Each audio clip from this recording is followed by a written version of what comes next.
अपने आप से एक बात पूछिए, क्या आप सच में विश्वास में बढ़ रहे हैं? क्या आप सच में अपने विश्वास में बढ़ रहे हैं? पता है मैंने ये सवाल आपसे क्यों किया? क्योंकि मैंने बहुत सारे ऐसे विश्वासियों को देखा है जो 20 साल से, 30 साल से, 35 साल से, 40 साल से विश्वासी हैं, लेकिन आज भी उनकी जो सोच है अविश्वासी से भी बदतर है। वे सोचते ही अविश्वासी जैसा है, उनकी बोली जो है अविश्वासी से भी बदतर है, उनके काम करने का जो ढंग है अविश्वासी से भी बदतर है। लेकिन वे आपको चर्च में मिलेंगे, वे बाइबल भी पढ़ेंगे, प्रार्थना भी करने वाले होंगे, हर एक कलीसिया के गतिविधियों में वे लोग भाग लेने वाले होंगे, लेकिन उनकी सोच को यदि आप देखो, उनकी बोली को यदि आप देखो, उनके समझ को यदि आप देखो, उनके चलने उठने बैठने इन बातों को यदि आप देखो, तो आप सोचेंगे ये सच में विश्वासी है? लगता नहीं।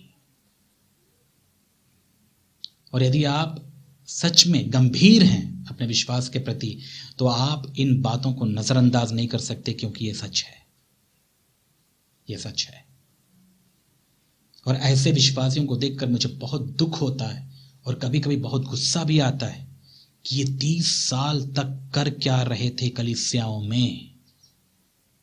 20 साल तक वे लोग चर्च जाते थे, बाइबल पढ़ते थे, वचन को सीखते थे, हर एक कलीसिया के गतिविधियों में भाग लेते थे, तो अभी भी इनकी सोच कितनी घटिया है, संसारिक है। क्यों? कैसे? क्या हो गया? कैसे? आपको देखकर कैसा लगता है मेरे प्यारे भाई बहन? बताइए। ऐसे विश्वासियों को देखकर आपको बहुत प्रोत्साहन मिलता है?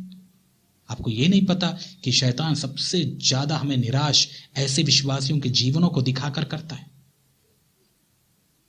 मैं आपको सच बताऊं, जहां भी मैं जाता हूं, 100 में से मुझे एक भी यदि मिल जाए ना, जो सच में प्रभु से प्रेम रखने वाला है, मेरा दिल आनंद से भर जाए। बहुत उम्मीद करता हूं मैं कि प्रभु कोई तो हो जो आपसे प्रेम रखने वाला हो। इतनी बड़ी निराशा का हमको सामना करना पड़ता है, विशेष करके मैं झेलता हूं, क्योंकि मुझे मिलते ही नहीं है ऐसे लोग, बहुत मुश्किल से, जो सच में प्रभु से प्रेम रखने वाले हैं। आज के समय में हर एक विश्वासी समझौता करने वाले, अपने आप को प्रेम करने वाले, खुद पर विश्वास करने वाले और खुद के बारे में सोचने वाले ही तो हैं। वे कभी प्रभु के बारे में नहीं सोचते। और सबसे बड़ा सबूत है उनकी प्रार्थनाएं। ये सबसे बड़ा सबूत है। कई लोगों के जीवनों को यदि आप देखें, आप सच में जानना चाहते हैं वे कैसे हैं, उनकी प्रार्थनाओं को गौर करो। आप देखो, एक संसारिक व्यक्ति हमेशा संसारिक चीजों को मांगेगा। पता, एक समय था जब नया नया प्रभु में आया था, उस समय मुझे भी बहुत कुछ नहीं पता था, लेकिन हाँ, इस बात का मुझे पूरा आश्वासन था कि प्रभु ने मेरे जीवन में काम किया है, मैंने प्रभु को जाना है। अब वही है, प्रभु को मैं जान तो गया, लेकिन मुझे अब बढ़ना था अपने विश्वास में। और मैं कुछ विश्वासियों के झुंड में आ गया, और वहां पर आने के बाद, उनके जीवनों को देखने के बाद ठोकर पे ठोकर लगना शुरू हुआ। मुझे समझ में नहीं आया, यही है विश्वास? ऐसा ही होता है विश्वासी? यही है मसीह जीवन क्या? और बहुत ऐसे लोगों के बीच में रहकर मैं बहुत ज्यादा दुखित हुआ, और मैं समझ गया, नहीं, इनके आधार पर मैं अपना जीवन नहीं जी सकता। तब प्रभु ने मुझे सिखाया कि मुझे देख, मेरे वचन को देख, मेरे वचन को पढ़, और मुझे देखकर मेरा अनुसरण कर, तब तो कभी ठोकर नहीं खाएगा।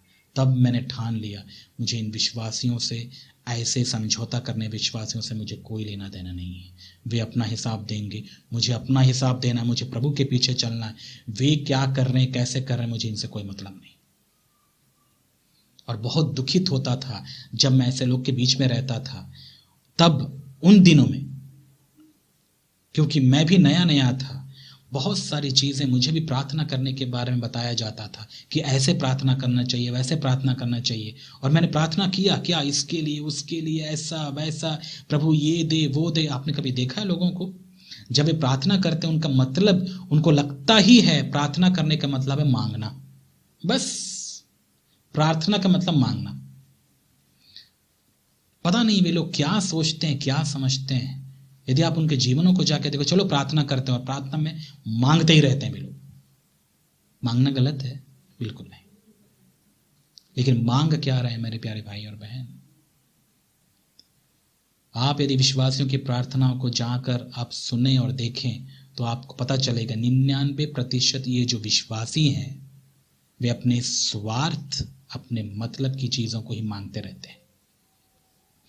उनको ये चाहिए, उनके परिवार को ये चाहिए, मुझे ये चाहिए, मैं यहाँ जाना चाहता हूँ, मुझे वैसा चाहिए, ऐसा चाहिए। और ऐसे ही माहौल में मैं भी पला बड़ा, मैं भी घिरा रहता था। और तब प्रभु ने मुझे ये बातें सिखाई, कब तक तू अपने लिए मांगता रहेगा? कब तक?